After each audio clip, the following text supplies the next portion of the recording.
আজকে বিমানবন্দর রেলওয়ে স্টেশনে বেশ কিছু অস্ত্র উদ্ধার করেছে সেনাবাহিনী এবং জামাতের তরফ থেকেও আজকে বলা হচ্ছিল যে আসলে নির্বাচন ঘিরে বড় ধরনের ষড়যন্ত্র হচ্ছে কিনা সেটা একটা ব্যাপার।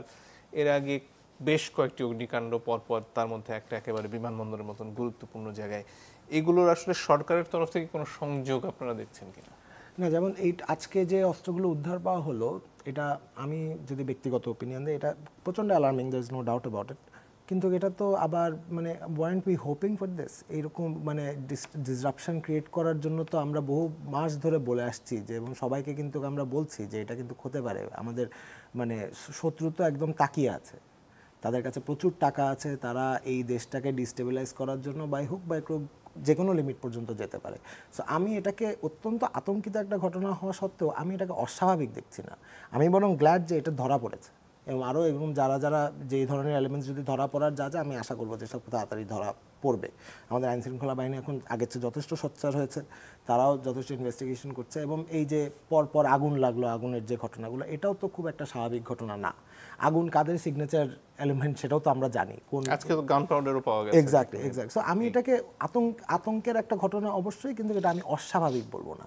উই স দিস কামিং, মানে এটা তো আসারই, এটা হওয়ারই কথা ছিল। আমরা এখন এটাকে কিভাবে জাতিগতভাবে এটাকে কিভাবে আমরা ট্যাকেল করবো, এখনও আমরা ওই ডিসকাশনে যেতে পারি আর কি। আইনশৃঙ্খলা বাহিনী, সরকার, দ্যাটস ওয়ান এলিমেন্ট। আমরা জনগণ কি করতে পারি, কি অ্যালার্ম থাকতে পারি। যেমন আমি একটা জিনিস আমার কাছে খুব ইন্টারেস্টিং লেগেছে, যে যখন আমি আগুনের যদি এক্সাম্পলগুলো দিই, আগুনগুলো যদি যখন লাগলো, আপনি সোশ্যাল মিডিয়ায় কিন্তু কই আলাপটা আসলো যে দিস ইজ নট নর্মাল, মানে জনগণও কিন্তু বুঝতেছে যে এখানে একটা ডিস্টেবিলাইজ করার একটা ইয়ে আছে। তো আমার মনে হয় যে এই চেষ্টা থাকবে, এই চেষ্টা থাকবে না যে তা না। আমরা আমাদের থেকে অবভিয়াসলি 110% ডিফেন্স দাঁড় করানোর চেষ্টা করবো, এবং আমার মনে হয় জনগণও ঐক্যবদ্ধ এই ব্যাপারে। সেটার রূপটা আসলে কি হবে, বা সেই প্রক্রিয়ায় রাজনৈতিক দলের অংশগ্রহণ জরুরি কিনা? অবশ্যই রাজনৈতিক দলের অংশগ্রহণ ছাড়া তো এখানে মুভ করার পসিবিলিটি নাই। মানে আমরা লাস্ট 1.5 বছরে তো যেই ঐক্যটা দেখেছি, আমরা যত ক্রিটিসিজম করি দ্যাটস ওয়ান থিং, রাজনৈতিক রেটরিক, কিন্তু at the end of the day আমরা যে এক জায়গায় দাঁড়াতে পারি, এই উদাহরণ তো আমরা 1.5 বছরে স্টাবলিশ করতে পেরেছি। সো আমার মনে হয় এই ঐক্যটা যদি থাকে, আমার মনে হয় nothing can mess this up.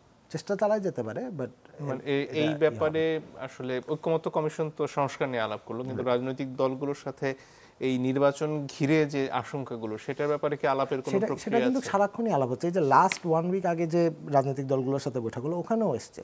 আপনি এটা হয়তো অন দ্য রেকর্ড ক্যামেরার সামনে প্রধান উপদেষ্টা হচ্ছে, কিন্তু এটার ব্যাক এন্ডেও যে আলাপ আলোচনা কিন্তু সার্বক্ষণিকভাবে হচ্ছে। আমাদের সাথেও রাজনৈতিক দলগুলোর যেহেতু বন্ধুত্বপূর্ণ একটা মহল আছে, আমাদের সাথেও আলাপ আলোচনা হচ্ছে, এবং সবাই কিন্তু অ্যালার্মড, এবং সবাই জানে যে এখানে কি পরিমাণ ডিস্টেবিলাইজ হওয়ার চান্সেস আছে, এবং সেটাকে রুখে দাঁড়ানোর জন্য কি করতে হবে। ঐক্যটা যেহেতু আছে, আমি এটা নিয়ে ওয়ারিড না এখনো পর্যন্ত।